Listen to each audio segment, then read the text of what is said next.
Iniciaremos o primeiro painel com o tema Políticas Públicas para a Primeira Infância. Por que investir na educação infantil?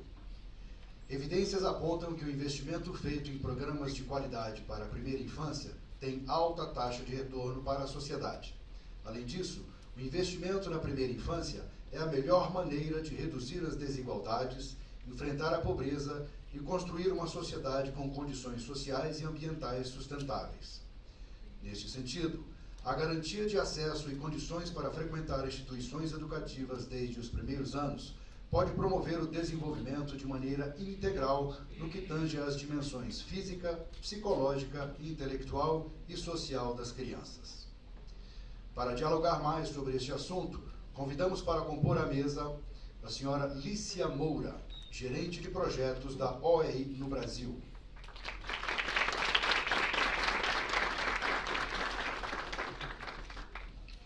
A senhora Miriam Sartori, diretora de Políticas e Diretrizes da Educação Básica do Ministério da Educação.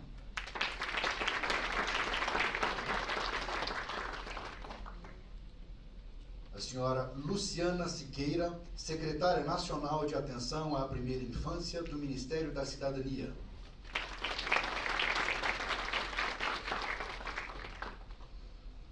A senhora Ivânia Kesti, analista judiciária na Secretaria Especial de Programas, Pesquisas e Gestão Estratégica do Conselho Nacional de Justiça.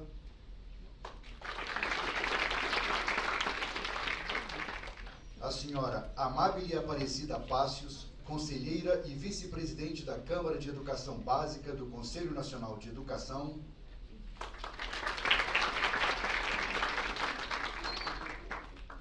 E a senhora Júlia Jungmann, gerente de responsabilidade social da Associação Nacional das Universidades Particulares.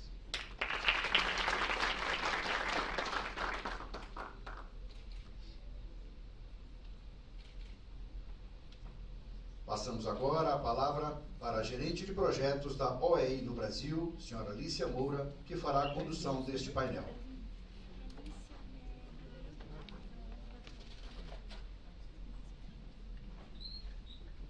Alô?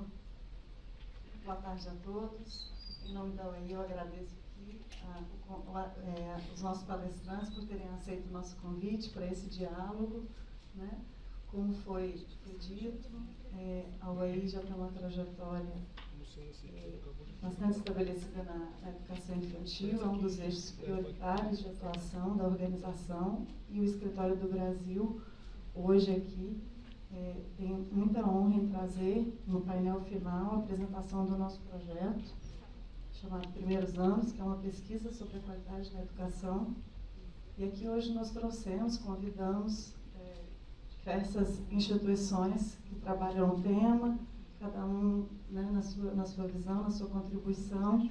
E, em especial, esse nosso painel vai tratar de um tema prioritário, já trazido aqui inicialmente pelo professor Mauro, que é sobre investimento. Por que investir na educação infantil?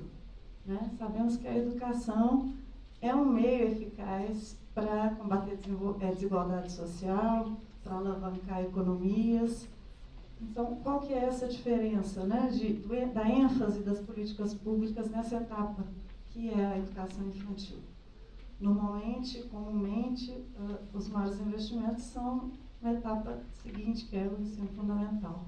Né? Mas o nosso radar aqui, o nosso pedido de atenção é justamente para por que investir, qual a importância disso. Né? Já foi citado um estudo aqui do economista, do professor James Heckman, que com métodos científicos trouxe essa questão do volume de investimentos versus os resultados positivos colhidos, tanto os desenvolvimentos da criança, que passou por essa etapa e depois tem melhor desempenho, quanto outros para o país com desenvolvimento não só individual, mas desenvolvimento social.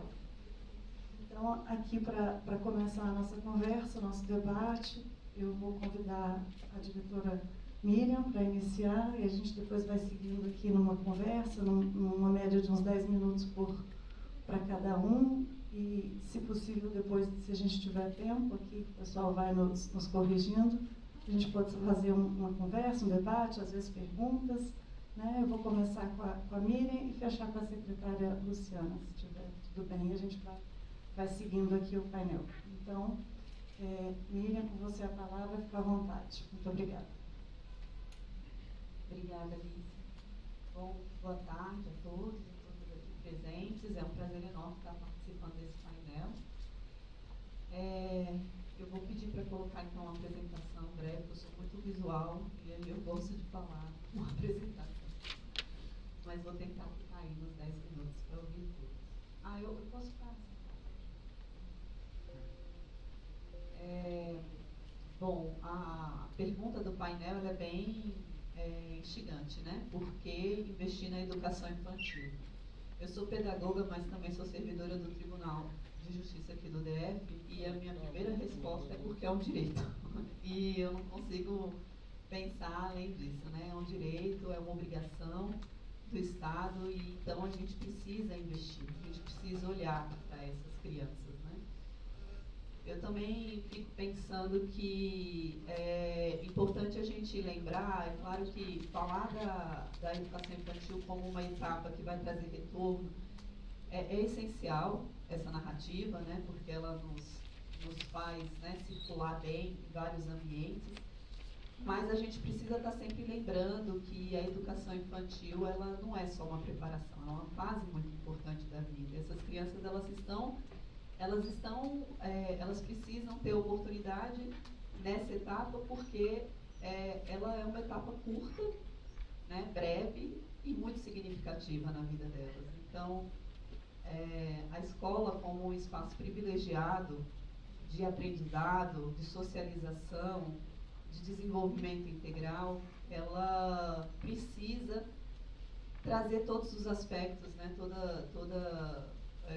todas as oportunidades necessárias para esse desenvolvimento integral.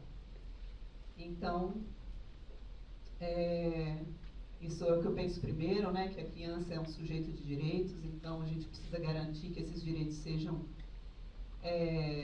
entregues pelo poder público, né, todas elas, e é um sujeito integral que precisa de todas essas oportunidades, né, precisa desse olhar atento, especializado, enfim. Mas eu coloquei outras razões aí, né, tentando ficar aí nesse local que foi colocado para esse painel, né? É um direito humano, ele é um direito constitucional. Como o professor Mauro falou, é a etapa que demorou mais para universalizar, né?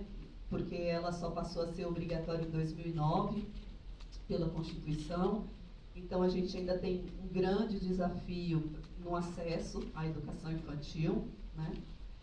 Principalmente para as crianças de 0 a 3 anos, que ainda não é um direito subjetivo, né, para essas crianças, a educação, então a gente precisa ainda evoluir bastante. A gente ainda precisa, então, de políticas públicas, a gente ainda tem uma meta do PNR que está longe de ser cumprida, então a gente precisa desse investimento para que a gente consiga alcançá-la, né?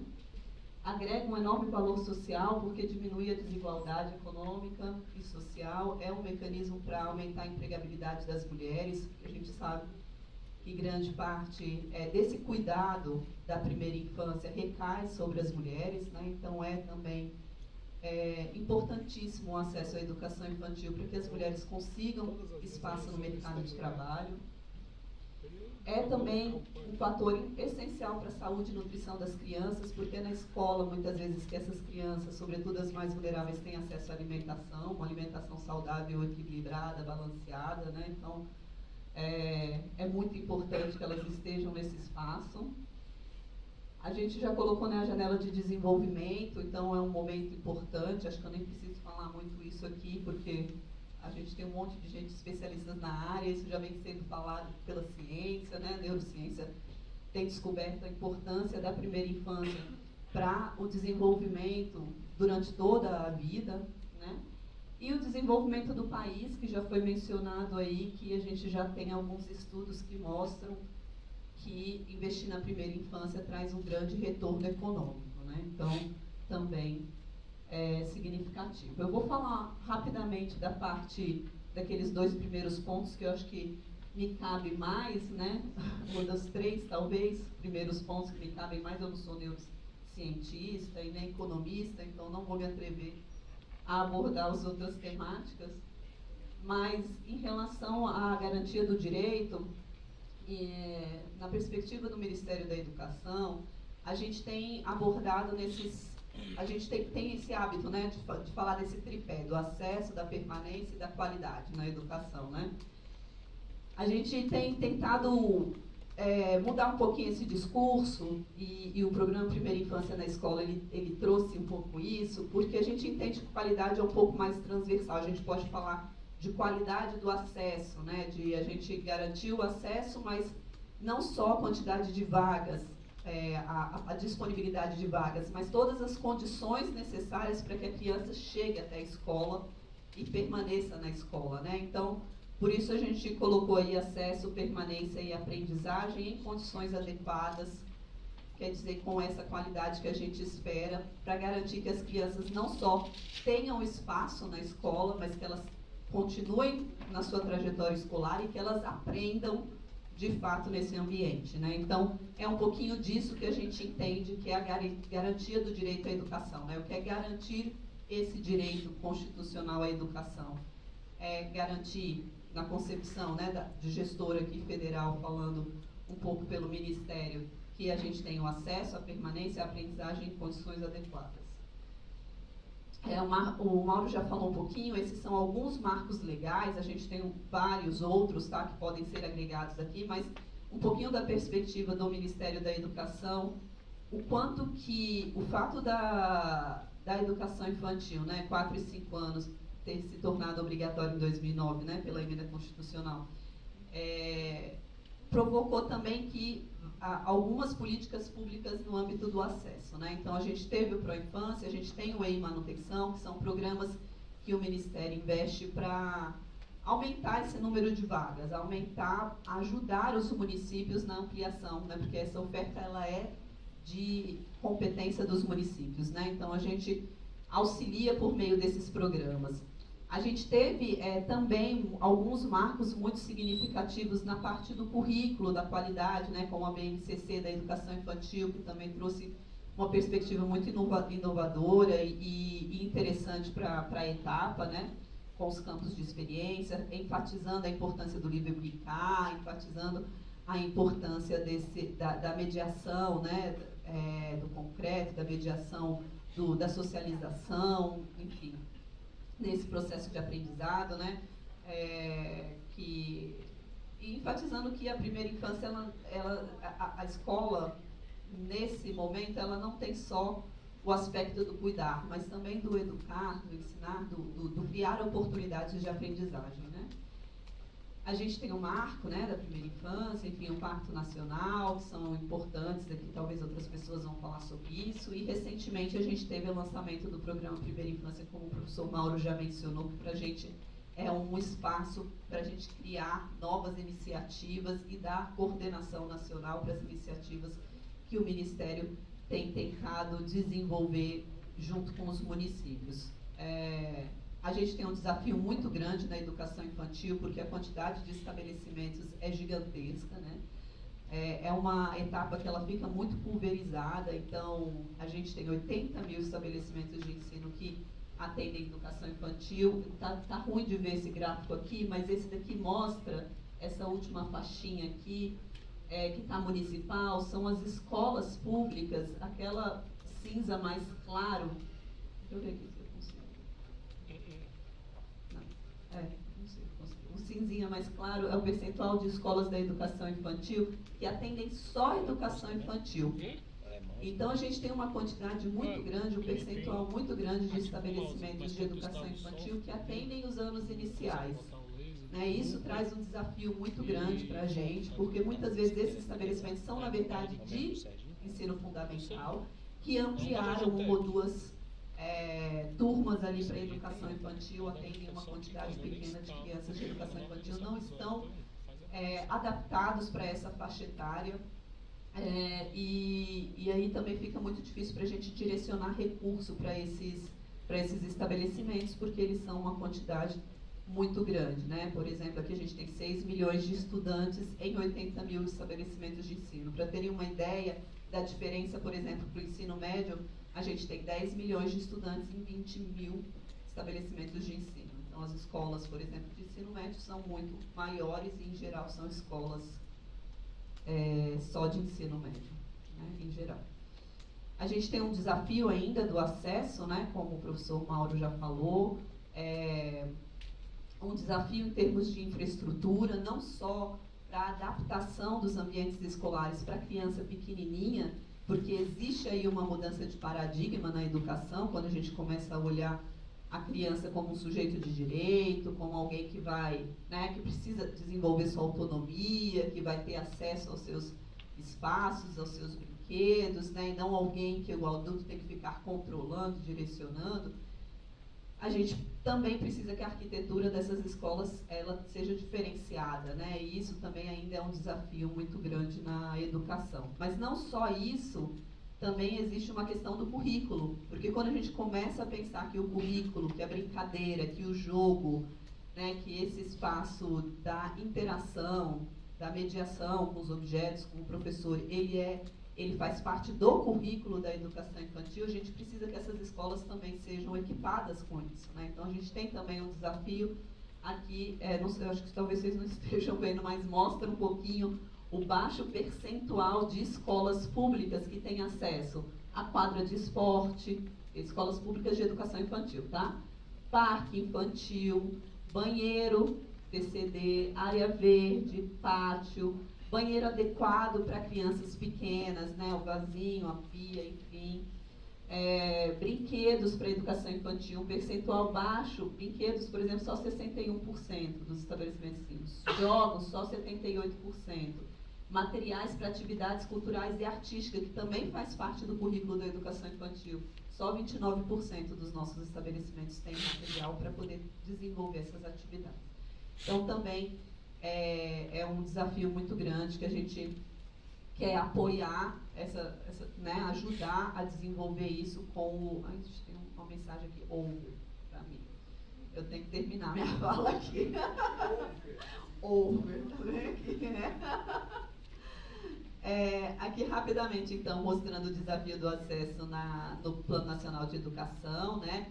Esse é o último monitoramento que o INEP fez e a gente tem uma surpresa ruim que a gente precisa lidar, que é um efeito da pandemia, possivelmente, que é uma queda drástica no atendimento das crianças de 4 e 5 anos, né? A gente estava com 94,1% e agora a gente está com 84,9%, voltando quase aí, mais, né, quase desde a série histórica que começa em 2013, a gente está abaixo, então. A gente espera, né, o INEP já tem feito algumas pesquisas, que isso volte a subir um pouco naturalmente, né, por causa da retomada das aulas presenciais, mas não deixa de ser um alerta para nós. É também importante observar, acho que vocês não vão ver aqui muito bem, mas essas faixas aqui pequenininhas, essas menores, essa azul e a cinza, são da região norte e nordeste, mostrando que o acesso nessas regiões também é muito desigual em relação à região sul e sudeste, e mostrando quão importante a gente trabalhar também de uma forma a desenvolver a equidade, né? Para 0 e 3 anos é muito pior, a gente está ainda aí com menos de 50% do atendimento dessa meta no PNE, que dentro da meta 1 tem esses dois indicadores, esse é o indicador 1B, né? E a gente vê também a desigualdade grande desse atendimento. Esse azul aí embaixo é a região norte, e a gente tem só 18% de atendimento dessa faixa etária na região norte, né? Uma diferença gigantesca em relação à região sul, por exemplo. E quando a gente olha para os 20% mais ricos e os 20% mais pobres, também essa desigualdade é enorme, né? A gente tem 26% dos 20% mais pobres com atendimento a creches, e 54%, maior inclusive do que a nossa meta, que é de 50%, no caso dos 20% mais ricos. Então, aí mostrando um pouquinho como o atendimento da educação infantil é importante para para que a gente possa também enfrentar as desigualdades sociais e econômicas do Brasil. A formação de professores também é um desafio nessa etapa, né? A gente tem os parâmetros de qualidade, esse é o documento que a gente tem, que a gente está tentando trabalhar um pouquinho mais nele, trazer metas mais observáveis, para que a gente possa chegar num acordo junto com os municípios, junto com os especialistas, do que é qualidade na educação infantil. Acho que chegar nesse acordo é importante. O programa Primeira Infância é um programa que tenta lidar com esses desafios. A gente olhou para todos esses desafios, por isso nós pensamos nesses 3 eixos. Trabalhar a avaliação não numa perspectiva de escalonar os municípios ou então de reconhecimento, mas uma perspectiva de ajudar os municípios a diagnosticarem o que precisa ser melhorado, né, onde que eles estão em relação a esses parâmetros nacionais e como a gente pode impulsionar essas políticas, ajudar na gestão, liderança e no fortalecimento institucional. A gente sabe que tem muito da questão da gestão que impacta demais a educação infantil, né, a formação dos gestores, seja no âmbito do município quanto da escola, e a parte do currículo e práticas pedagógicas, que é essencial, né, para que a gente possa ter qualidade nesses estabelecimentos de ensino. Então, é um programa voltado especialmente para trabalhar a qualidade nesses aspectos aí. A gente tem algumas ações. Então, só finalizando, esse é o último slide, mostrando um pouquinho como é que o Ministério tem tentado priorizar a educação infantil, como a gente tem investido, ampliando o orçamento do acesso, como o professor Mauro colocou, a gente tem tentado, a gente tinha um orçamento de 51 milhões para o EI Manutenção esse ano, na LOA 2022, a gente conseguiu, com suplementação orçamentária, dobrar esse recurso agora no primeiro semestre. A gente qualificou a política de fomento aos estabelecimentos da rede pública de educação infantil no programa de parcerias de investimento da Presidência da República, para tentar identificar modelos alternativos de construção de creche e também entender melhor se esse é um modelo eficiente, né? Então, a gente tem uma parceria com a Universidade Federal Fluminense para investigar melhor os modelos que existem no Brasil. A gente tem um modelo que é de BH, que já tem mais de 10 anos e que está sendo, então, a gente está finalizando uma parceria com eles para entender qual que é o impacto disso e ver se convém, né, se é o caso de ampliar o orçamento, de fomentar e de financiar esse tipo de iniciativa. O programa Primeira Infância na Escola vai ter o primeiro PDDE para a educação infantil, né? Então é muito importante. A gente teve o PNLD, ampliação do investimento no PNLD da educação infantil, o SAEB da educação infantil, a BNCC Educação Infantil, a gente está monitorando. Cursos que foram direcionados aos profissionais da educação também foram disponibilizados, e acho que algo muito importante para a ampliação do acesso é o fato de o Auxílio Brasil ter incluído as crianças de 4 e 5 anos nas condicionalidades. O Sistema Presença já tem trabalhado com isso, a gente acredita que isso vai ajudar também a aumentar o acesso, porque é uma política muito importante que, né, incentiva as famílias a matricularem e a manterem as suas crianças na escola. Então é isso, coloco à disposição depois para a gente poder discutir. Desculpa a demora.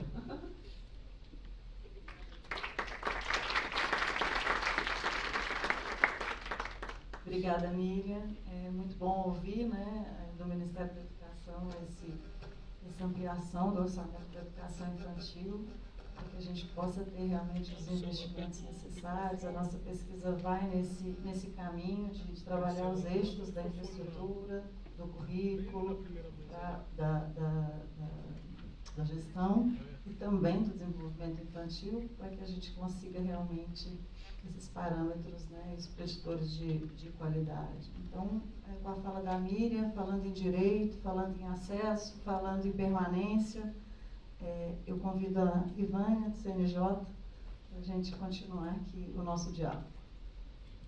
Boa tarde a todos. Obrigada pelo convite. Eu queria também cumprimentar a todos e parabenizar pela organização do evento, em nome do conselheiro Richard Paikin, que é o presidente do Fórum Nacional da Infância e Juventude do CNJ, e da doutora Trícia Navarro, juiz auxiliar da presidência do CNJ, que coordena o pacto. eu espero que vocês tenham já tido a oportunidade de participar, né, das ações do Pacto Nacional pela Primeira Infância, e já até convidar que no dia 31 de agosto, às 2 horas, a gente vai estar também lançando uma segunda publicação. Essa foi a primeira nem fase, que a fase ainda não é agora, é a oportunidade em 2021 que a gente lançou, e aqui, né, estão presentes signatários fundamentais, né, a própria OEI, Ministério da Cidadania, Ministério da Educação, a Rede Nacional Primeira Infância, a Câmara dos Deputados, eu sei que está aqui a representante da Frente Parlamentar da Primeira Infância, Morgana. Então, o que eu queria trazer é essa perspectiva, né, da participação do Judiciário enquanto fomentador da implementação do Marco Legal da Primeira Infância, né? Nessa concepção, como foi bem dito, do acesso aos direitos e o acesso fundamental à educação infantil. Então, na verdade, ouvindo, né, acho que a colega também sobre o Tribunal de Justiça, por acaso, né, procedida também assim, que a gente que vem da Justiça, a gente vê tanto o nível de problemas evitáveis, que acho que a gente se motiva a trabalhar nesse nível de prevenção.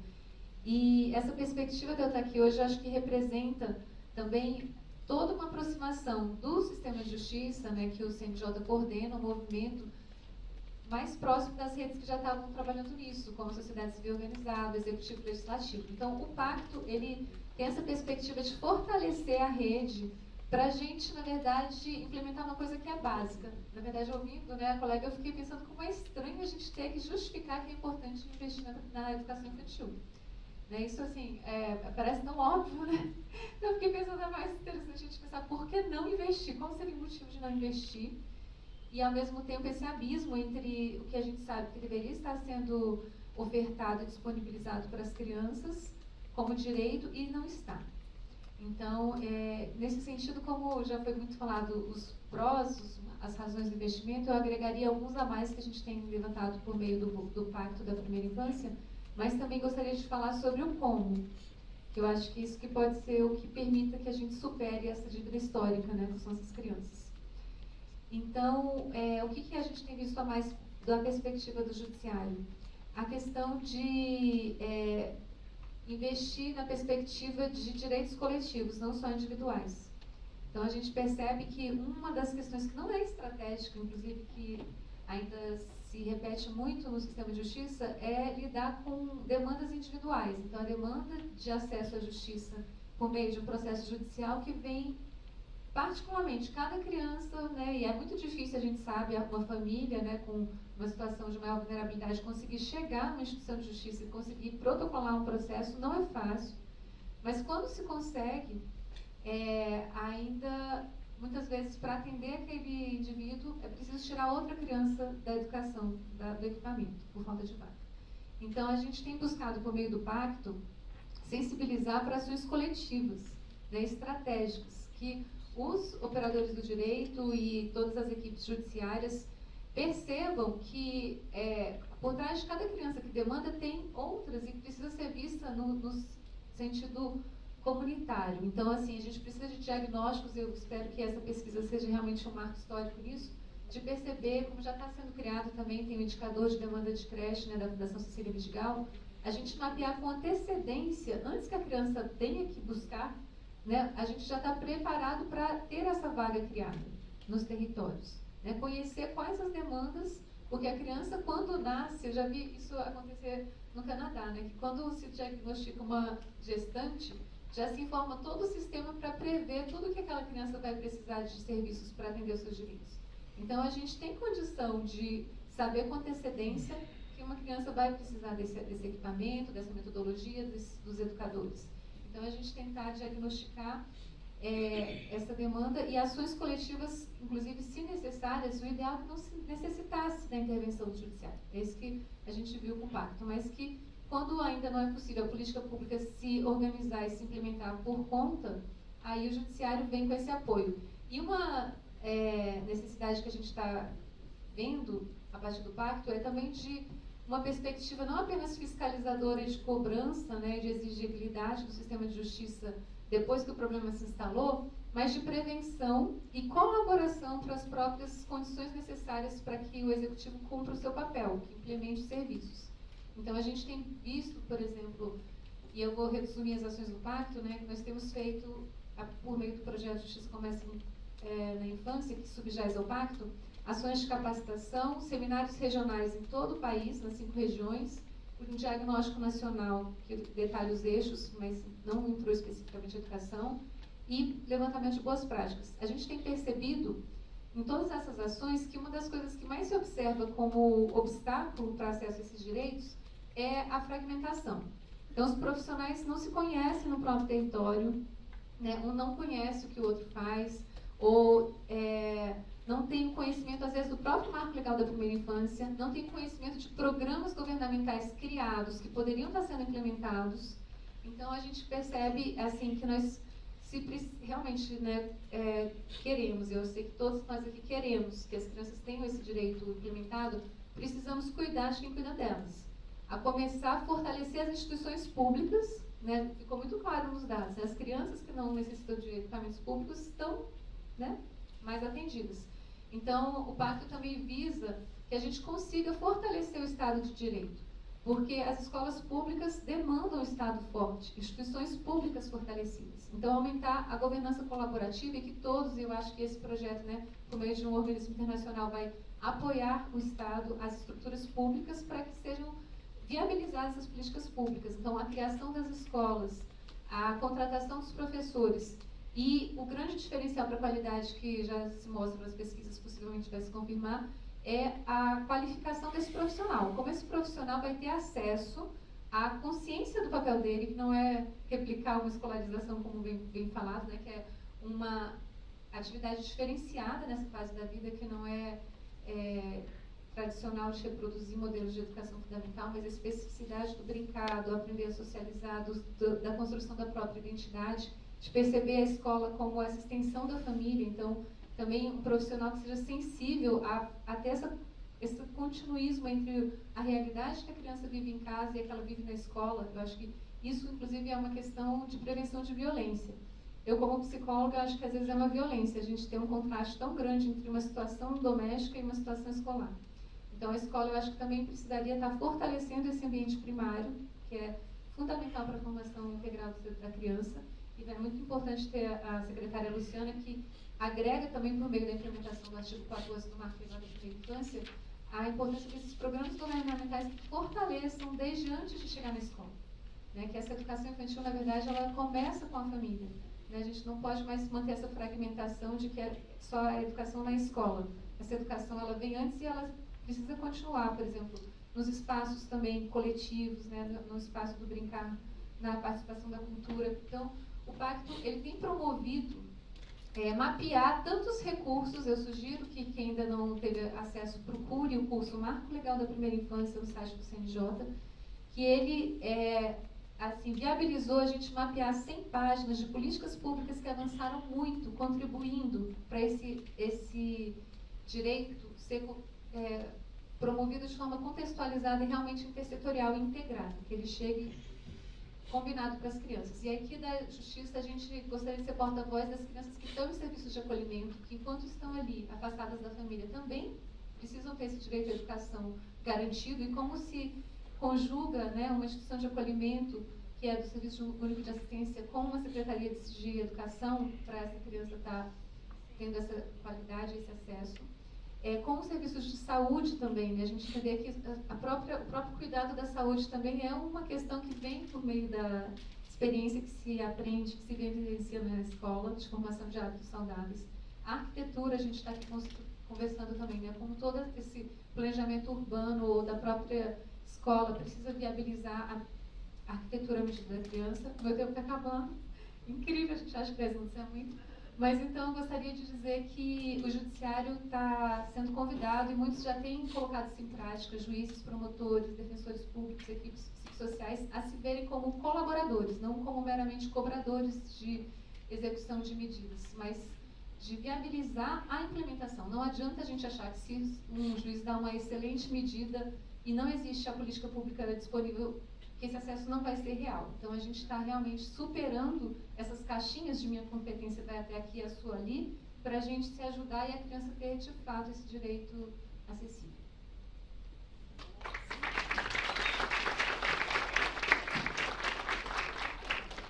Obrigada, Ivália. A UEI é signatária do pacto, né? Entende que essa junção de esforços de atores, né?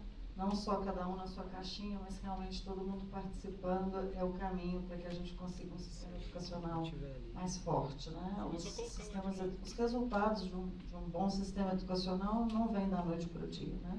São esforços de décadas de vários atores de toda uma sociedade. Então, muito obrigada. Gostaria então de convidar a Júlia pela ANUP para dar aqui a sua contribuição para o nosso painel.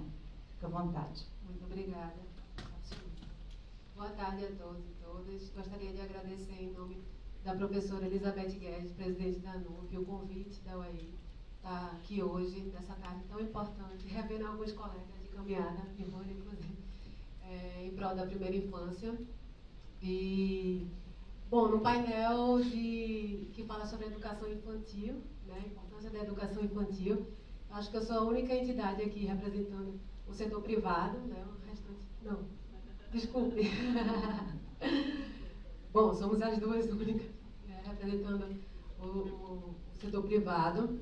E pode parecer curioso que uma associação de universidades particulares está falando sobre educação infantil, né? De fato, nós não atuamos na atividade fim, na ponta, com a educação infantil, mas nós formamos os profissionais que vão atuar nessas escolas, né? E a grande maioria dos professores que vão para a rede básica vem das instituições de ensino superior privadas, né? Então a gente tem sim um papel muito importante e, enquanto associação, a gente reforça a importância de que todos os atores da sociedade sejam chamados, né, a trabalhar com a primeira infância e a importância que a primeira infância tem aí nas suas atividades. A gente não trabalha na ANUP especificamente só na formação de professores que vão para a rede básica, né, ou para a educação infantil, mas na formação de profissionais em gerais, né? Esses profissionais, eles vão ocupar postos no mercado de trabalho e a gente entende que é estratégico se durante a sua formação acadêmica da graduação eles entrarem em contato com o tema da primeira infância, saberem da importância da primeira infância. A gente sabe que muitas vezes nem curso de saúde, de pedagogia aborda, né, com os avanços recentes, os estudos recentes, a importância da primeira infância. Isso tem um papel fundamental. E aí eu vou falar mais assim, especificamente de um projeto da ANUP, que é o primeiro desafio universitário pela primeira infância, que teve o apoio da UEI também, de vários parceiros, e o nosso curso EAD também, que nós está saindo do forno, é um filho mais novo, digamos assim. Só para contextualizar, a ANUP é uma associação que existe há mais de 30 anos, tem hoje 212 instituições de ensino associadas, que juntas representam mais de 3 milhões de alunos. Então, é uma representatividade bem significativa. Né? Essa história da ANUP com a primeira infância começou quando nasceu Criança Feliz, né, que vários atores da sociedade foram convocados a contribuir com esse programa de âmbito federal, né, tão inovador, que estava nascendo, e colaborar. A ANUP ajudou na formação de alguns visitadores, supervisores, na verdade com a logística. Alguns estados não aderiram ao tema, ao primeira infância, então nossas universidades elas disponibilizaram espaço, logística, alimentação para a formação desses supervisores aí, visitadores. E aí nós fomos avançando e pensando como é que a ANUP poderia ajudar mais. E a presidente da ANUP, Elizabeth Guedes, ela sempre dizia que nosso maior legado deveria ser justamente fomentar atividades acadêmicas voltadas para a primeira infância, estimular as universidades a colocarem esse tema nos seus currículos, nas suas atividades de extensão e de pesquisa, enfim. E aí, no fim de 2018, o CNE lançou a Resolução 7, né, que foi justamente a curricularização da extensão, que é todo o curso de graduação. Ele teria que minimamente ter a carga de 10% da carga horária da formação voltada para a extensão. E a gente entendeu que ali poderia ser uma janela de oportunidade para jogar luz em projetos de extensão voltados para a oportunidade, para a primeira infância. Então a gente conseguiu submeter com a Fundação Bernard Van Leeuwen um projeto para lançar um edital voltado para projetos de primeira infância. Né? Então, surgiu assim o primeiro desafio universitário pela primeira infância. Então, grupos compostos por professores e alunos, de instituições particulares e também públicas, porque a gente não limitou só as instituições particulares. Elas foram convidadas a desenvolver projetos de extensão interdisciplinares, porque a gente tentou trazer o desafio da intersetorialidade, né, que todo mundo enfrenta, para o âmbito acadêmico, para que eles pudessem se mobilizar ali, os grupos entre diversas disciplinas, e pensar em soluções para públicos mais vulneráveis, voltados para o tema da primeira infância. Nós tínhamos 2 grandes temas, que era parentalidade e cidades amigas da criança. O apoio foi da Fundação Bernardo Banli, que conseguiu viabilizar esse edital. Também contamos com a cooperação técnica da UEI. E a Banli trabalha muito com o tema de cidades amigas, né? E a gente queria testar se a gente iria receber projetos de cidades, como seriam esses projetos, né? E foi bem interessante ver que a parentalidade, sim, já é um tema que é mais disseminado, é mais azeitado. Mas nós recebemos projetos excelentes voltados para as cidades amigas da criança, mas falta uma base teórica, assim, sabe? Porque não é dado, né, nas universidades, então é óbvio que é difícil fazer projetos quando você não dá aquele tema no seu currículo, né? São muito pontuais. Nossos critérios ainda é disciplinaridade, perenidade. A gente queria ver se o projeto ele poderia continuar na instituição depois do desafio, né, que ele continuasse lá. Efeito multiplicador, impacto, né, atingindo o público mais vulnerável, e inovação. Eu não vou aqui discorrer todas as etapas do desafio, mas acho que é importante pontuar que durante o edital a gente se propôs a ser também um capacitador, um formador. Então, desde o período de inscrições, passamos 2 meses com as inscrições abertas, a gente promoveu webinars, levantamos uma rede de parceiros aí, colegas, para levar o tema da primeira infância, para que os alunos escrevessem um projeto com base. No site do Desafio Blog tem muito material de apoio para acesso. Os grupos que foram avançando receberam mentoria de especialistas em primeira infância, feedback dos seus projetos. Os finalistas também receberam mentoria, mesmo os que não ganharam receberam 6 meses de mentoria. E os vencedores receberam um recurso para implementar e também mentoria para implementar esses projetos. Acho que vale a pena pontuar que como durante o processo eles foram definindo escopo, cronograma, orçamento, mesmo os que não ganharam o desafio pela primeira infância, quase todos continuaram com o projeto. Então, se a gente tem um objetivo que, no fim, 3 vencedores implementassem, a gente teve muito mais projetos sendo implementados, porque se eles já estavam com tudo prontinho, no semestre seguinte, eles começaram a colocar em prática. Né? Alguns números, só para vocês. Nós tivemos um grande desafio, nós abrimos o edital no meio da pandemia, as universidades estavam se adaptando completamente ao ensino remoto, sobrecarregados, professores, a gente não sabia como iria ser, e nós conseguimos aí, numa força-tarefa, com muitos parceiros, receber 156 projetos de muita qualidade, de muita aderência ao edital, e olha que era desafiador, a gente exigiu um monte de coisa. E desses 156 grupos, no total, nós tivemos 1.230 professores e estudantes aí cadastrados no edital, com as suas, fazendo parte aí desses grupos que se inscreveram.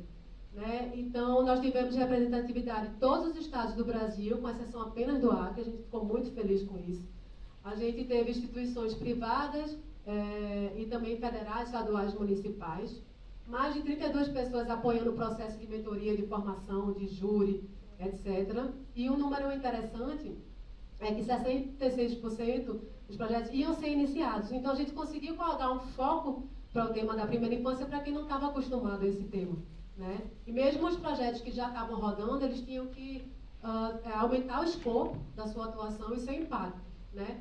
E a gente conseguiu perceber que projetos de extensão que já aconteciam de alguma forma, eu vou citar um exemplo, que era índice de caminhabilidade, que era ver na cidade como era a calçada, a iluminação, a segurança, e com o edital eles passaram a ver o índice de caminhabilidade ao redor de creches, né, com o público da primeira infância.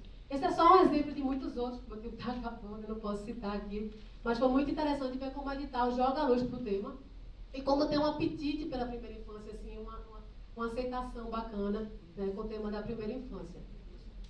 Aqui só para registrar quantos parceiros aí fizeram parte, associações parceiras, CNJ, Ministério, sempre a UEI, todos os parceiros aí ajudando a gente na divulgação em meio ao começo de uma pandemia, que foi o nosso maior desafio. Nós tivemos aqui alguns números de presença digital, 4.500 visualizações nos nossos webinários, mais de 20.000 visitas únicas, né? 20.000 pessoas diferentes aí acessando o nosso site, matérias, alcance nas redes sociais. enfim. Alguns registros só para vocês verem, muitas e muitas mentorias e formações online com os grupos. Aqui, depois eles colocando em prática com algumas ações. Aqui no nosso site a gente tem um banco de projetos, desde os finalistas, os que passaram para a segunda fase e os vencedores, então todo mundo pode acessar e entrar em contato. E aqui, por fim, a nossa metodologia, que foi uma grande contribuição da UEI, que foi sistematizar tudo que a gente fez, as etapas, os erros e acertos, é muito importante colocar os erros também, né? As experiências dos projetos finalistas, o depoimento dos professores e alunos, está disponível também no nosso site. Por fim, só falar, eu vou pedir para esperar um minutinho do nosso filho mais novo, digamos assim, que é o curso EAD, Desenvolvimento na Primeira Infância. Nós desenvolvemos mais uma vez em parceria com a Fundação Voli, mas também com o apoio da Fundação Maria Cecília Souto Vidigal na produção do conteúdo. Um curso que ele pode ser utilizado em qualquer curso de graduação e também a gente, depois que ficou pronto, ele pode ser utilizado por empresas, por governos, para servidores, enfim. É um curso que tem 8 módulos que aborda direitos e convenções da primeira infância, a neurociência, cidades e a primeira infância, o brincar, a educação infantil. Ele traz uma visão geral da primeira infância. Óbvio que ninguém vai sair doutor, especialista, mas ele consegue trazer conteúdos existentes. A gente não quis imitar a roda, a gente envelopou uma série de conteúdos existentes devidamente autorizados para que a gente pudesse dar uma visão geral a esse estudante que nunca ouviu falar na primeira infância. E como a gente tem esse número enorme de associadas e de estudantes, isso pode ter um impacto muito grande, né? E já tem, a gente hoje contou no primeiro semestre com 6 instituições pilotos, dentre delas o Grupo Cogna, o maior, Edux é um dos maiores também. Alguns um pouco menores, o Unifenas, tem o Centro Universitário aqui, o DF. O SESI vai lançar agora, na verdade, semana que vem, o curso da primeira infância, e também o governo do Estado do Espírito Santo, que ficou sabendo no meio do caminho e pediu para oferecer aos seus servidores. Hoje, com essas instituições pilotos, a gente tem mais de 120 mil alunos cursando, fazendo o curso da primeira infância, e esse impacto é muito grande, porque o Grupo Cogna colocou em todos os seus cursos de pedagogia como atividade obrigatória, então os estudantes de alguma forma vão passar pelo conteúdo da primeira infância, e a gente fica muito feliz com esse resultado. Bom, eu acho que isso é um pouco do que uma associação vem contribuindo, na medida do possível, aí com o tema da primeira infância. Nós nos colocamos à disposição para novas parcerias. Quem trabalha com primeira infância não para, então nosso próximo passo é unir esses dois ativos, o desafio universitário com o curso da primeira infância, de uma forma que os alunos, à medida que vão fazendo o curso, vão escrevendo projeto baseado num problema real de uma prefeitura, de uma empresa, enfim. E ao final do curso eles vão ter escrito projetos, e melhores projetos a gente vai entregar para essas instituições. Então estamos nesse momento desenhando uma coisa gamificada, inovadora também. E nos colocamos à disposição para novas parcerias e para novos projetos. Espero que a contribuição da NUP tenha sido aí relevante para esse tema tão importante. Muito obrigada.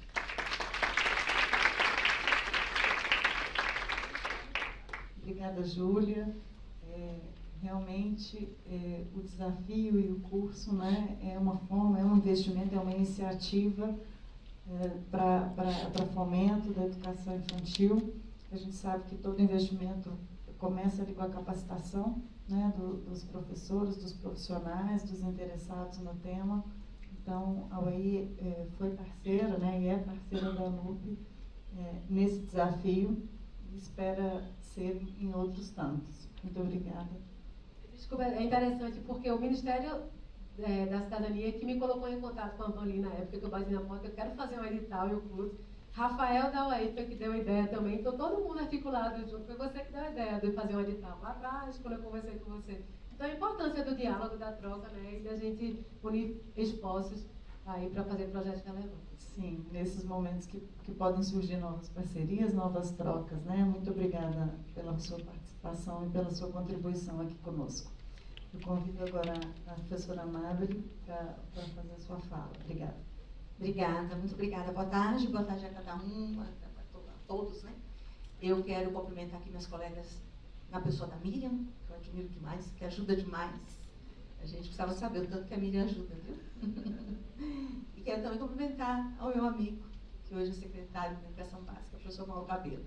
A gente já está aqui nessa cidade batalhando uns 30 anos, mais ou menos, né? E eu quero dizer que é muito bom estar aqui com vocês, né? Eles me apresentaram como conselheira, eu sou conselheira do Conselho Nacional de Educação. Então, quero também trazer um abraço da professora Maria Helena.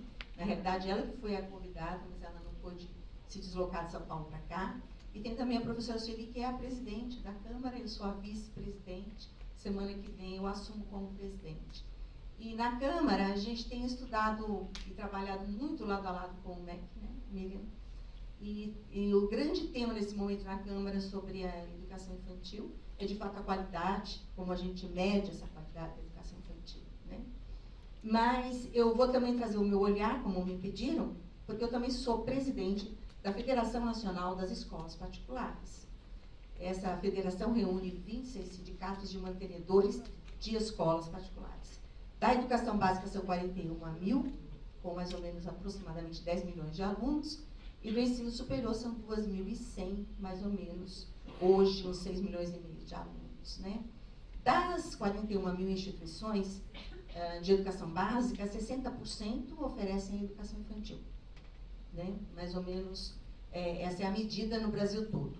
Porém, o que está nos afligindo neste momento, e dentro do setor particular, nas escolas de educação básica, nós dividimos isso, estamos chamando de agenda emergencial, é fazer uma busca ativa, né? Ninguém imagina que o setor privado vai fazer busca ativa, né? Dos alunos que deixaram a educação infantil por ocasião da pandemia, né? Nós, até que nos chegou o resultado, são 81 escolas de educação infantil que ofereciam só educação infantil, foram fechadas, porque, evidentemente, a gente acompanhou, quer dizer, a família tinha uma perda de renda, a criança da educação infantil frente ao computador, o que o pai fez, né? Vamos tirar da escola, porque realmente dormiam, né? Eu também preciso dizer a vocês que eu tenho uma escola de educação infantil também, né? E eu digo para vocês que eu tenho o retrato das crianças, abri o vídeo, né? Os menininhos de 2 anos, assim, dormindo. Então, evidentemente, os pais retiraram da escola, né? E aquelas escolas que ofereciam apenas a educação infantil, fecharam, né? Fecharam. E em Belo Horizonte foi o registro maior de escolas fechadas, né? E no retorno, elas não voltaram. Então, qual é a nossa grande esperança? Que elas tenham ido buscar o setor público, né? Embora eu não saiba dizer para vocês se foram e quantos foram, né? A nossa esperança é que tenham ido buscar. Dentro do setor privado, a educação infantil faz parte de um conjunto, né, de um processo que começa com 0 anos, que a gente acolhe as crianças com 0 anos, e continuamos com essa criança nas séries iniciais e também nas séries finais, né? Então, a gente investe na educação infantil, completando o que você muito bem disse, Miriam, apenas completando, porque é o alicerce do alicerce. Então, a gente que está com a criança, vendo todo o processo pedagógico dela, nós sabemos que a educação infantil é o alicerce do alicerce.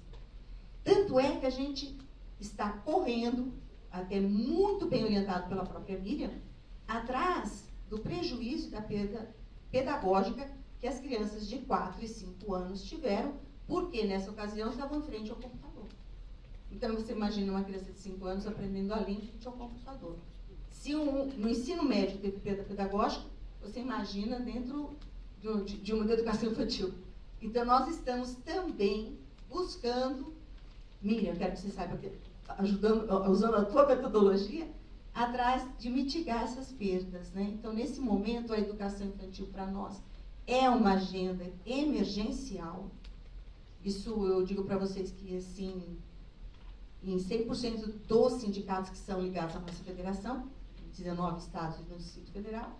Então, essa é uma agenda, nós elegemos isso como uma agenda emergencial, de mitigar a perda, de buscar os alunos, e, infelizmente, nós não vamos conseguir reabrir as escolas. Infelizmente, as escolas se fecharam e foi um aparelho que a sociedade perdeu, né? Dentro da educação infantil, nesse momento, na agenda emergencial, que é buscar os alunos, mitigar as perdas, nós também começamos a trabalhar o conceito da qualidade, porque a gente não tinha esse conceito, né? Então, o que é a qualidade? A primeira pergunta é, os alunos da educação infantil vão fazer prova? Vão fazer o SAEB, vão fazer prova, né? Essa é a primeira dúvida, né? E a gente está trabalhando no nosso setor para poder ajudar esses índices e ajudar a crescer e a pensar na educação infantil como uma parte extremamente importante da formação pedagógica. Eu não vou me estender, quero só ganhar o prazo para o que a gente pretendeu. Muito obrigada, eu estou à disposição de vocês. A gente está sempre junto. Obrigada, Miriam.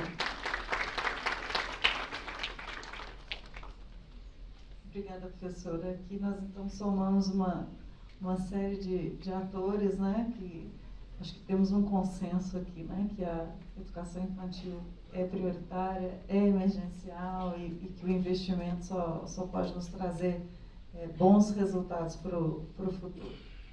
Então, aqui, fechando o nosso diálogo, eu convido a secretária Luciana para fazer a sua fala.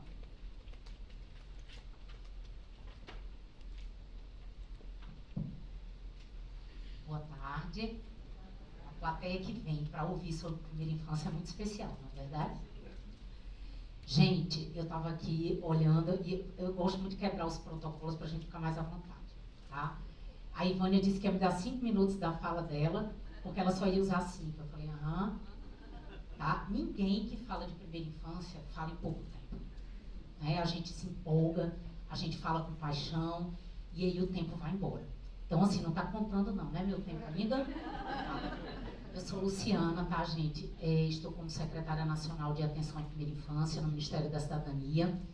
E para vocês verem, o material que eu preparei para conversar com vocês aqui, para vocês verem quanto é uma responsabilidade a gente falar por último, né? Quando grandes falam antes de nós, né? Gigantes aqui. Então, mas vocês vão perceber, não vou tomar muito tempo de vocês, vou passar alguns slides rapidamente, vou direto ao que a gente tem proposto para trabalhar com a primeira infância, mas para vocês perceberem o quanto que o nosso pensamento é alinhado quando a gente fala de primeira infância, de primeiros anos de vida, né? Então vamos lá. Por que investir na primeira infância? Pode passar. Sou eu que tenho que passar aí.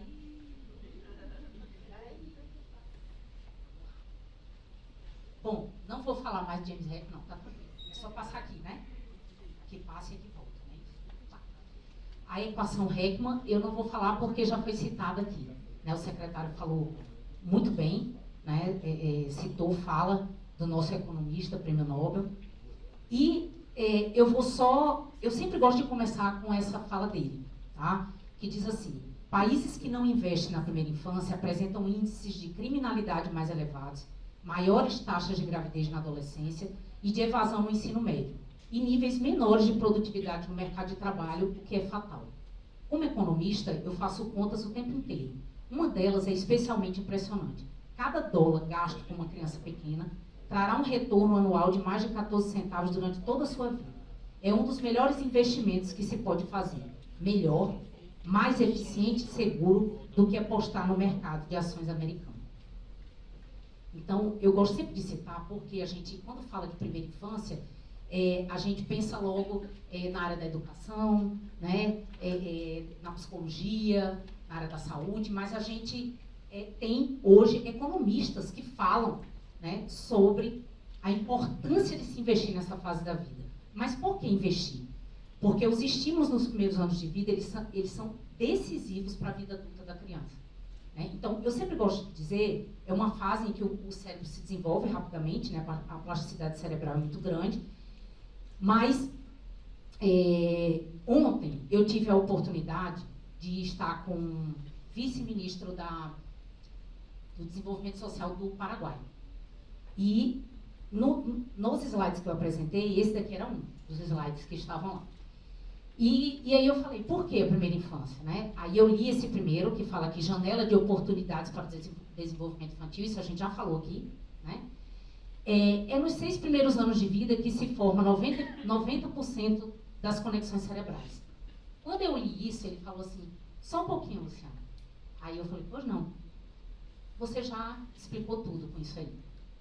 Aí eu falei, poxa, olha aí como foi rápido, porque assim, é como a Ivânia falou, a gente acha que é tão simples, né, dizer, olha, gente, investir na primeira infância, para a gente é muito lógico, porque a gente já entendeu, né? Mas quando a gente vai falar de primeira infância, muitas vezes as pessoas, quê? Tem gente gente, isso me dói. Né? A gente está em pleno mês da primeira infância, eu estou aqui de verde, não é por acaso, porque é a cor que a gente escolheu para representar esse mês, porque a gente acredita que a possibilidade de transformar está na primeira infância. Então, é um mês que a gente escolheu para que a gente fique ali. Então, eu queria agradecer até a oportunidade de estar aqui, né, nesse evento, participando aqui, dialogando com vocês, trocando experiência, por ser no mês da primeira infância. Eu fiquei muito feliz, né, porque soma, é o que a gente quer. A gente quer que, não só no mês de agosto, mas durante todo o ano, se discutam sobre a importância da primeira infância, se discutam sobre o que é importante, o que a gente precisa fazer pelas crianças na primeira infância do nosso país. Mas o mês de agosto foi aquele que a gente escolheu para que todo mundo pare o que estiver fazendo, por favor, e olhe aqui, porque o que a gente quer mostrar é importante. Vamos lá. Não é senso comum, é evidência científica. Então, a gente não tem só economista apresentando pesquisas econométricas, né, de impacto, mas a gente tem neurocientistas, a gente tem pedagogos, psicólogos, todos que trazem para a gente essa evidência. Então, não tem muito o que discutir, né? Então, vamos lá. É lógico, né, Ivânia? Foi Ivânia ou foi a Miriam? Foi Ivânia. Tá. É óbvio, verdade. Garantia de proteção integral à infância desde cedo, desenvolvimento cognitivo e intelectual sadios, depende do ambiente que essa criança crescer, né? Então, é importante evitar um ambiente tóxico, um ambiente violento, evita problemas de saúde, nutrição e aprendizagem inadequada, e é um investimento socioeconômico a longo prazo. Hoje eu já não vejo como a longo prazo, não. Eu não vejo, né? Eu sempre gosto de comparar a questão da primeira infância com a construção de uma casa. O desenvolvimento, né, humano e a construção de uma casa. Não sei se é alguém que tem experiência com construção de casa, não é nem um pouco fácil, mas quando a gente se propõe a fazer uma construção, o que a gente pensa? Vou investir tempo, cuidado, bom material, aonde? No alicerce. Para quê? Para que essa casa não venha ruir. Não é? Não é verdade? Então, o desenvolvimento humano é do mesmo jeito. Nosso investimento, nosso cuidado, nossa proteção, nosso olhar, nossa garantia de direitos tem que começar na primeira infância, e lá tem que ter um olhar especial para que essa casa, né, seja segura, para que esse seja um adulto saudável. Tá? Vamos lá. Eu vou passar, porque aqui a gente já falou muitas coisas aqui. Eu quero focar no que a gente tem procurado fazer, tá? Em observância ao marco legal. Então, o estímulo e acompanhamento na primeira infância podem quebrar ciclos de pobreza e vulnerabilidade. Atendimento às necessidades básicas da criança, né? A gente investindo. Isso aqui pode quebrar o ciclo de pobreza. Ambiente seguro, interações através do olhar, do toque, da fala, estímulos, o brincar como um momento de estimular e fortalecer o vínculo afetivo. A gente vai ter adultos saudáveis, né, seguros. E os resultados?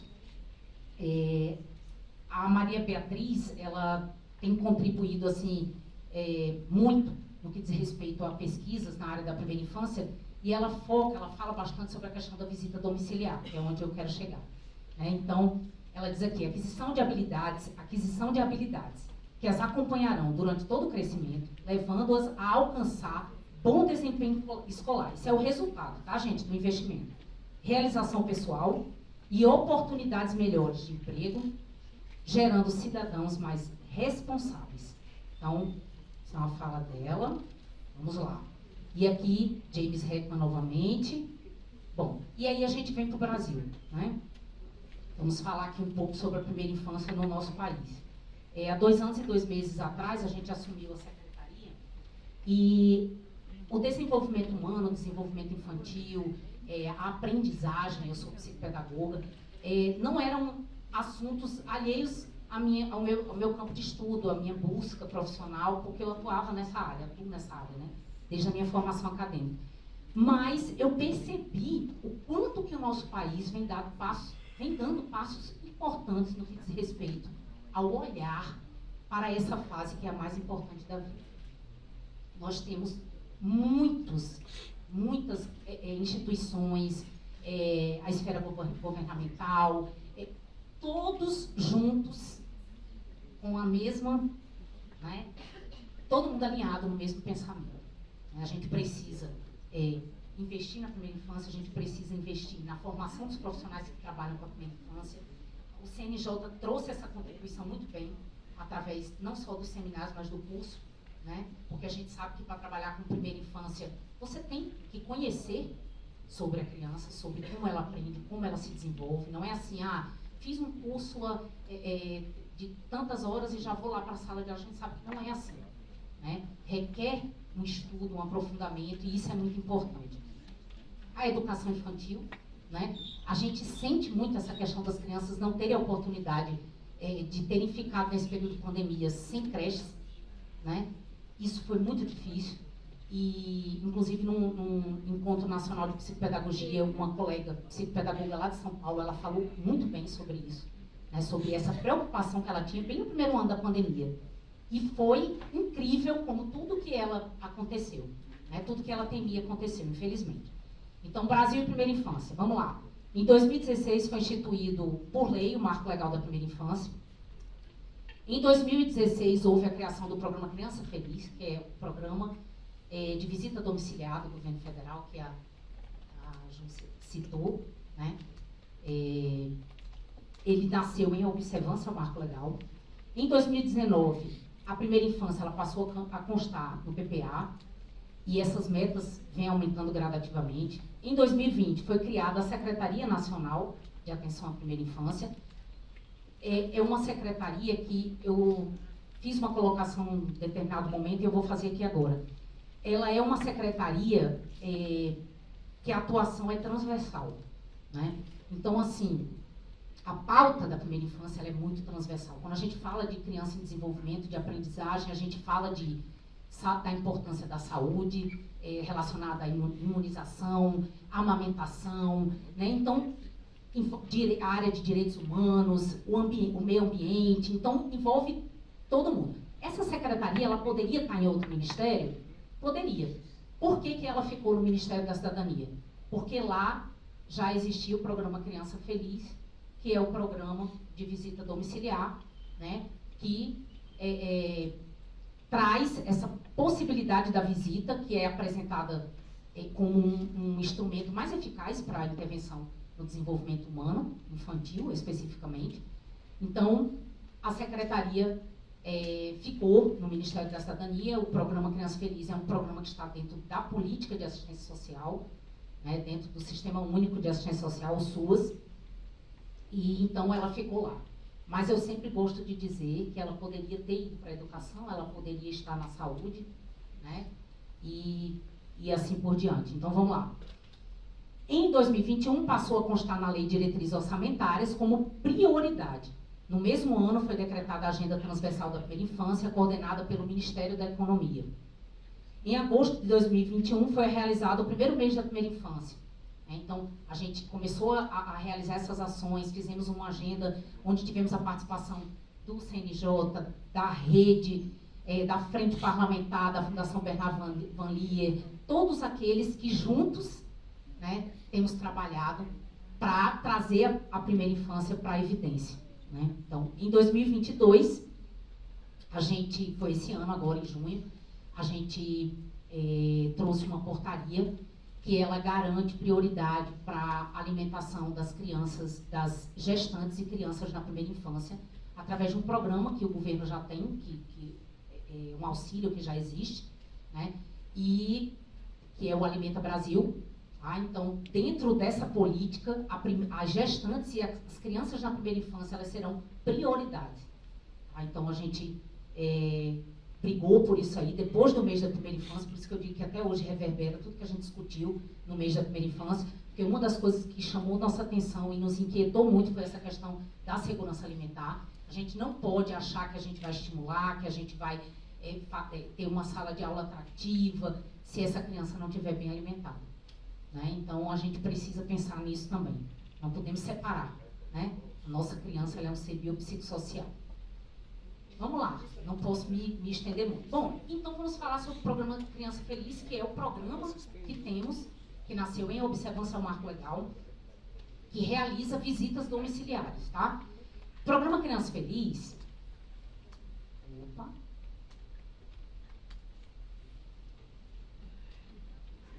Travou e travou. Não acredito. Não. Não foi por querer, né? Não, então vou lá, gente, eu vou bem rapidinho. Tá vendo? Eu me empolgo, desculpa. Bom, o Criança Feliz é um programa que ele é reconhecido internacionalmente, né, como uma inovação na área da educação. Né? Por quê? Porque, bem como a Ivânia falou, depois eu não lembro quem foi, mas as coisas ficam latentes, né? A criança, ela não aprende só quando ela vai para a escola.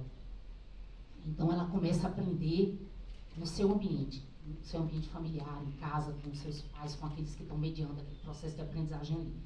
Então, o Criança Feliz ele teve esse reconhecimento como uma inovação na área da educação. Por quê? Porque, na verdade, traz a possibilidade de estímulo, né, na área cognitiva, afetiva, social da criança. Pode passar. Opa, olha aí, puxando. Pode passar. Bonitinha, passe você. Vamos lá. Então, gente, a gente fala PCF porque é Programa Criança Feliz, tá? Então, os componentes do programa: visita domiciliares periódicas. Então, essa família, ela recebe visita semanal. Depende do público, algumas são semanal, outras são quinzenais. Nós temos a educação permanente das equipes que atuam com o Programa Criança Feliz, porque a gente acredita que isso é muito importante para a qualidade dessa visita, para que a gente alcance aquilo que a gente acha que é importante, que é objetivo, né, que é o bom desenvolvimento da criança. Desenvolvimento de conteúdos e materiais de apoio. A gente tem se preocupado com essa questão de sempre deixar um legado de conhecimento, porque a informação, ela muda, né? A questão de como eu vou tratar com a criança, como eu vou cuidar, como eu vou estimular, são conhecimentos que a gente sabe que não é só as famílias vulneráveis que muitas vezes não têm acesso. A gente sabe que tem outras famílias que terceirizam, né, por necessidade. A gente não quer julgar, não é isso, mas assim, que muitas vezes não tem acesso mesmo. Acha assim, eu tenho um caso muito próximo, que acha que nasceu a criança, linda, ela vai crescer ali no cantinho dela sem precisar de muito esforço. Não é assim. Né? Então, não é assim que acontece. Mas isso não é uma informação que são só famílias vulneráveis que não têm acesso. Tem outras que não têm também. Né? Apoio à mobilização, à articulação intersetorial e à implementação do programa. Promoção de estudos e pesquisas acerca do desenvolvimento infantil integral. Nós temos pesquisas também mostrando, pesquisa comportamental, econométrica, mostrando o impacto do programa. Tá? E o programa ele tem 2 pilares, que é a visita domiciliar e a intersetorialidade, que o nosso secretário falou, né, abordou na fala dele. Não podemos falar de primeira infância sem falar de intersetorialidade. Né? Então, não existe essa possibilidade. O visitador, ele vai à casa daquela família para realizar aquela visita, para levar as orientações, para contribuir para o fortalecimento do vínculo, mas ele também vai perpassar o seu olhar pelas vulnerabilidades que aquela família apresentar e ele vai fazer os encaminhamentos. Né? Por isso a importância, que a Ivânia também falou aqui, de se conhecer a rede, né, do visitador, né, os professores, todos conhecerem a rede, né, de apoio assistencial, de saúde, lá no território. Isso é muito importante. Gente, você pode passar. Aqui o nosso público. Gestante, tá? E o nosso recorte, pessoal, são as famílias que estão no cadastro único, tá? Então, gestantes, crianças de 0 a 36 meses, crianças de até 72 meses que perderam ao menos um dos seus responsáveis familiares, independente da causa da morte, durante o período de pandemia, crianças de até 72 meses beneficiárias do BPC e crianças de até 72 meses afastadas do convívio familiar em razão de aplicação de medida protetiva. Então, esse aqui é o público, tá? Aqui, esse é o público e aqui é a nossa abrangência hoje no país. Dos 5.570 municípios, 3.027 são aderidos ao Programa Criança Feliz. Tá? Estados, como a Juliana falou, alguns estados não aderiram, realmente até hoje não aderiram, que são 2. Né? Os demais e o Distrito Federal aderiram e os seus municípios executam, e esses 2 estados que não aderiram, os municípios executam também. Tá? Só que aí é sobre a coordenação, gestão, formação da equipe do governo federal, tá? Da nossa secretaria. Então, vamos lá. Aqui é o modelo de governança do programa, né? Então, é um programa que ele é tripartite. Ele é governo federal, em parceria com a União em parceria com o Estado. Então, o governo federal, ele financia, capacita os estados, monitora e avalia. O Estado, ele capacita, né, os seus municípios e monitora a ação deles. E os municípios, no caso, são os que executam a visita. Então, o visitador, ele faz parte da equipe municipal, por meio de realização das visitas e também das ações intersetoriais. Então, o nosso trabalho é o tempo todo de colaboração, né, saúde, educação, assistência social, cultura, direitos humanos, né, justiça, turismo. E, para concluir, que eu acho que aqui vai dizer tudo que eu falei, só que de uma forma que eu acho que vai impactar. Eu gostaria de colocar esse vídeo para vocês assistirem. Muito obrigada pela atenção. Obrigada pela atenção.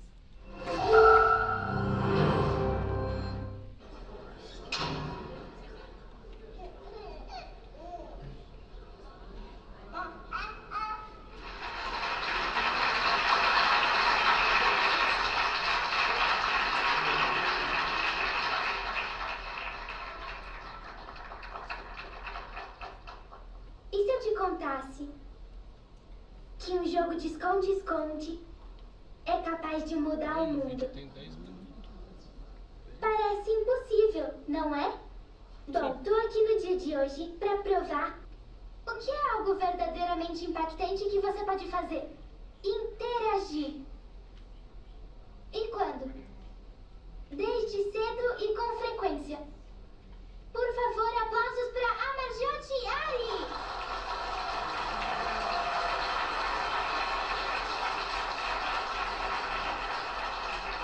Cada momento juntos é uma oportunidade para se vincularem, falar e brincar. Imaginem a diferença que poderíamos fazer se todo mundo, em todos os lugares, agissem assim. Para nós, as crianças...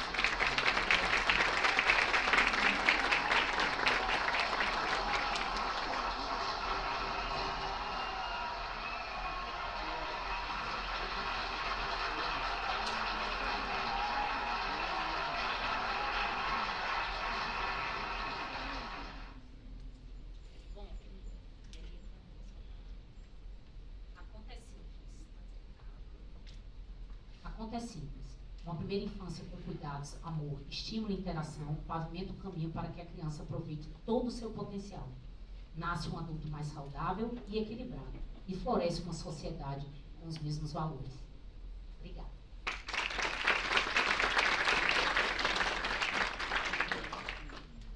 Muito obrigada, secretária.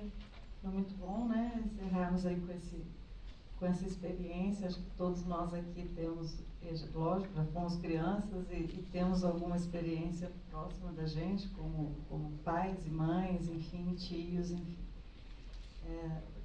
Então, eu agradeço muito o interesse de vocês, a participação, a contribuição de cada um de vocês com os temas abordados. Em nome da UEI, mais uma vez, a gente agradece. Não teremos tempo para um debate, para perguntas, mas aproveitando aqui a presença do nosso diretor, né, diretor, que esse seja o primeiro diálogo de muitos tantos, que a gente consiga fazer disso algo, quem sabe, anual, recorrente, né, o primeiro diálogo de tantos outros.